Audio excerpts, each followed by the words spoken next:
Olá, meu caro aluno, minha cara aluna. Dando continuidade ao nosso curso, hoje a gente vai trabalhar com a equação de segundo grau, ok? E o que vem a ser essa equação do segundo grau? Equação de segundo grau é quando eu tenho letras e números, né? E o expoente da minha letra ou da minha incógnita, a grosso modo, ela é 2.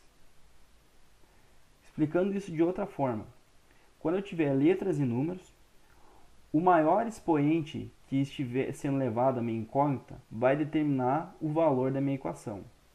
Se ela é do segundo grau, se ela é do primeiro grau, terceiro grau e assim por diante.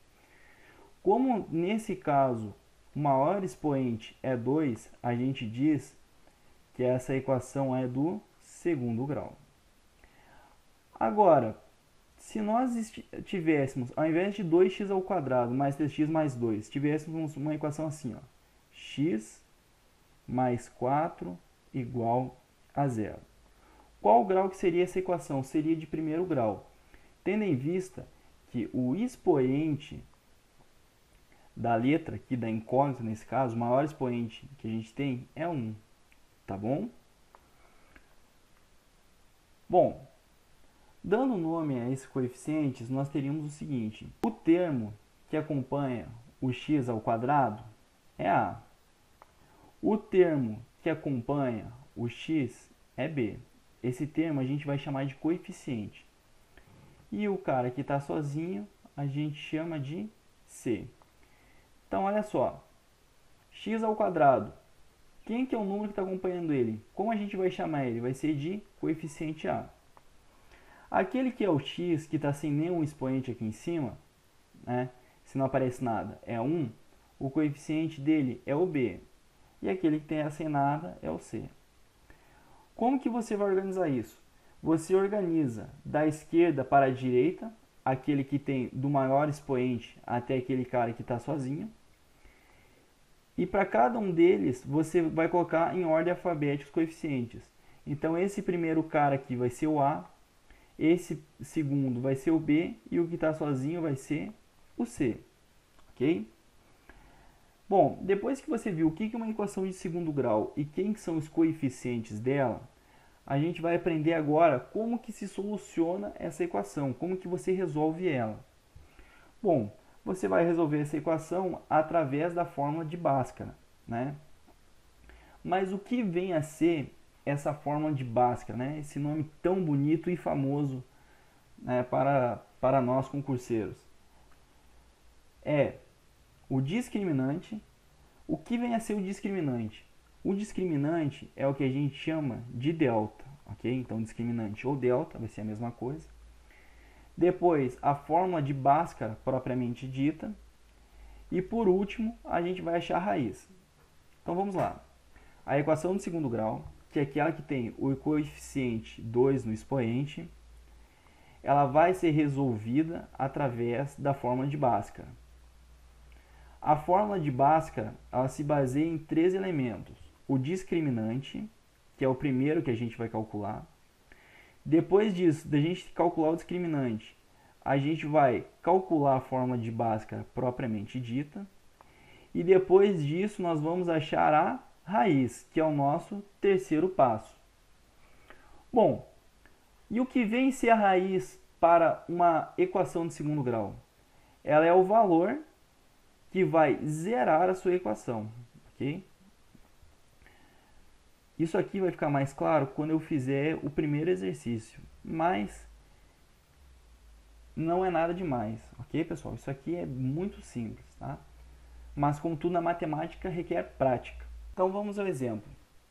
Seja a equação x ao quadrado mais 12x menos 13, a gente vai achar os coeficientes dela. Então, vamos lá. Se não tem nada aparecendo na frente do x, a gente considera como sendo 1. Quem que está do lado do x ao quadrado? Não é o a? Então, o nosso coeficiente a é 1.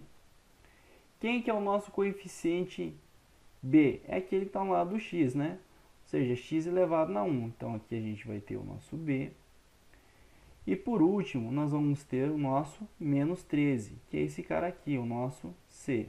Tá ok? Então vamos lá. Escrevi aqui os coeficientes bonitinhos para vocês. Coeficiente A igual a 1. Coeficiente B igual a 12. E coeficiente C igual a menos 13. Bom, agora, a partir do momento que você achou os coeficientes dessa equação do segundo grau, qual que é o próximo passo? É achar o nosso delta. Então, nós vamos ter isso. Delta é igual a b ao quadrado menos 4 vezes a vezes c. Pessoal, infelizmente, essa fórmula aqui vocês têm que decorarem, tá? b ao quadrado menos 4 vezes a vezes c. Então, uma forma de decorar isso aqui, tá? Delta é igual ao bebê menos os 4 amigos do cachorro, tá? Então, delta é igual ao bebê menos os 4 amigos do cachorro, né? Então, vamos lá, bebê, como que a gente escreve? Com dois b's, né? Então, b ao quadrado. Bebê menos 4 vezes a de amigo, c de cachorro. Então, delta é igual ao bebê menos os 4 amigos do cachorro, tá bom? Então, pense assim que é mais fácil de decorar. Logo, o valor do nosso b é 12.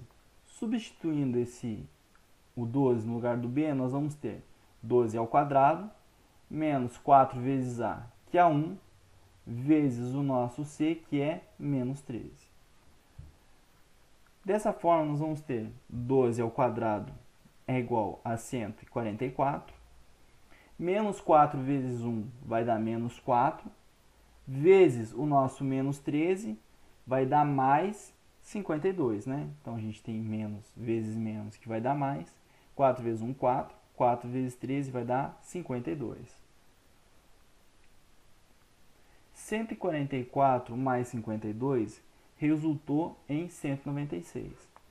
Ou seja, o valor do nosso discriminante, também conhecido como delta, é 196.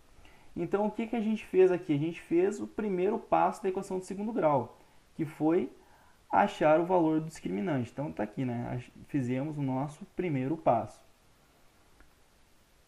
Segundo passo é aplicar a fórmula de Bhaskara. Tá?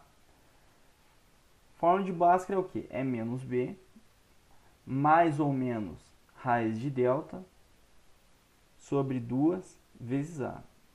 Tá? Então, os dois amigos e Bruno, mais ou menos, formam um triângulo de amigos. Então, vamos lá. Essa aqui é a nossa fórmula de Bhaskara. A gente chegou aqui no nosso segundo passo, né? A gente está fazendo essa fórmula de Bhaskara.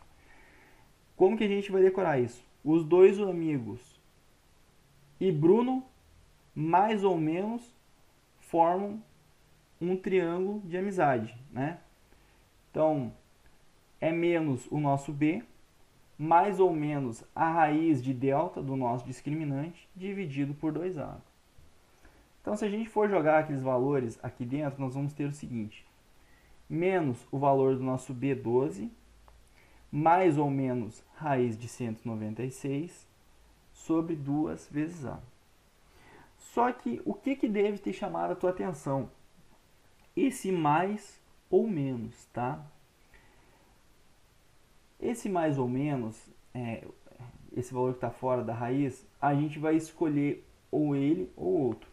Então, por exemplo, para a gente achar uma raiz nossa, que a gente vai chamar de x', ela vai ter o menos 12 dividido por 2a. No entanto, ela vai pegar o sinal positivo da raiz. O que vai ser o x2'? Vai ser a nossa segunda raiz. E a gente vai usar o sinal negativo da raiz. Então, é por isso que a gente vai ter dois resultados. Esses dois resultados são frutos de você escolher, ora, uma raiz positiva e, ora, uma raiz negativa. Renato, qual dos dois que está certo ou errado? Os dois estão certos, tá? Como a gente tem uma equação elevada ao quadrado, nós temos duas raízes, então nós temos duas raízes que coexistem, tá bom, pessoal? Olha só, agora a gente vai achar o nosso x'. X' vai ser o quê? Menos o nosso 12, que é esse cara que está aqui, E aí nós vamos usar o sinal positivo da raiz. Poderia usar o negativo? Poderia, mas a gente está usando o positivo, que vai ser mais 14. Por quê? Raiz de 196 é 14. Nós usamos o sinal positivo. Então, é menos 12 mais 14. Tudo isso dividido por 2 vezes A. Tá bom? E aí é só você subtrair. Menos 12 de mais 12 vai dar 2, dividido por 2 que dá 1. Tá? Então, basicamente isso. Tá? Esse 1, ele é o nosso x'. Então, a gente achou aqui a nossa primeira raiz. Tá? Renato, o que é achar essa primeira raiz? A gente fez nosso segundo passo, que é construir a fórmula de Bhaskara, esse aqui. E o resultado dessa fórmula de Bhaskara deu a nossa primeira raiz. Agora, nós vamos descobrir a nossa segunda raiz. O que vem a ser a nossa segunda raiz? É o valor do meu x duas linhas. Tá ok? Ou seja, eu vou usar a parte negativa da raiz. Então, nós vamos ter o seguinte. X duas linhas é menos 12, né, menos nosso b. Utilizamos o sinal negativo, menos 14 dividido por 2. Então, menos 14 com menos 12 vai dar menos 26, né? Menos com menos, conserva o sinal e soma os elementos. Então, dá menos 26 dividido por 2. Isso aqui vai ser a mesma coisa do que menos 13. Pronto. Agora você achou a sua segunda raiz. Pessoal, o que a raiz faz na equação? Ela zera a equação, tá ok? Então, x1, x' e x2' são valores que zeram a equação, como eu acabei de falar. E a gente vai aplicar esse conceito. Olha só. Eu peguei a nossa equação original, essa aqui que a gente fez todos os cálculos, e eu vou colocar o valor de uma das raízes que a gente achou, que foi x igual a 1. Então, o que eu vou fazer? Todo valor que está dentro do x, eu vou substituir ele por 1. Então, tu vai colocar 1 aqui e 1 aqui, ok? Então, você vai ter 1 ao quadrado mais 12 vezes 1 menos 13. Isso aqui vai resultar em 1 mais 12 menos 13. Né? Só estou somando e diminuindo, que eu fiz. Então, 1 mais 12 vai dar 13, com menos 13 vai dar 0. Então, vamos lá. 1 mais 12 dá 13, com menos 13 dá 0. Pessoal, 13 menos 13 dá 0. Ou seja, você tem 0 igual a 0. O que a matemática está querendo dizer com isso? Que o valor que você estava procurando quando igualou tudo isso a 0 foi equivalente ao nosso x uma linha. Ou seja, quando você tem x uma linha, você zera a sua equação. Tá? Você anula ela, é um valor nulo. Tudo bem? Quando você vai colocar o seu x duas linhas, você também vai igualar a equação. Então, a gente achou que o valor de x duas linhas menos 13. Vamos jogar aqui dentro e ver o que acontece. Então, você vai ter menos 13 ao quadrado, mais 12 vezes menos 13 com menos 13.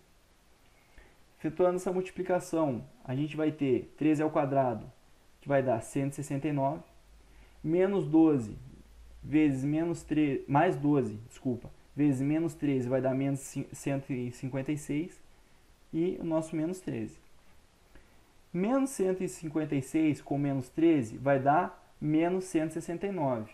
Com mais 69, nós zeramos essa equação. Pronto, pessoal.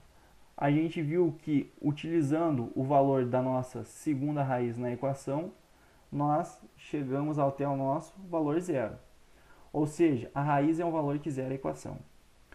Para agora, vocês não têm muita utilidade em saber para que serve a raiz. Mas quando vocês forem desenhar uma equação de segundo grau, e isso vocês vão ver na função quadrática ou função de segundo grau, vocês vão ver que a raiz são os valores que zeram a equação, ou seja, é o que deixa ela no eixo das abscissas, né? Então, ela é muito importante isso aqui, tá ok, pessoal?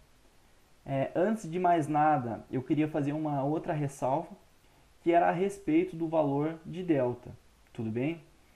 Então, para você ter o valor das suas raízes pertencente aos reais, a condição de existência é que o seu delta seja maior ou igual a zero. Se o seu delta for igual a zero, você vai ter uma única raiz. ok? Se o seu delta for menor que zero, você vai ter raízes complexas. Ou seja, isso aqui é condição de existência para que as suas raízes x' e x duas linhas seja pertencente aos reais, tá ok? Então, é isso que você tem que saber por hora, tá bom? E o que acontece? Quando seu delta é igual a zero, não é que você vai ter um único valor, uma única raiz. Significa que você ainda vai ter duas raízes, mas essas duas raízes são iguais. Ou seja, x' e x duas linhas são iguais, ok?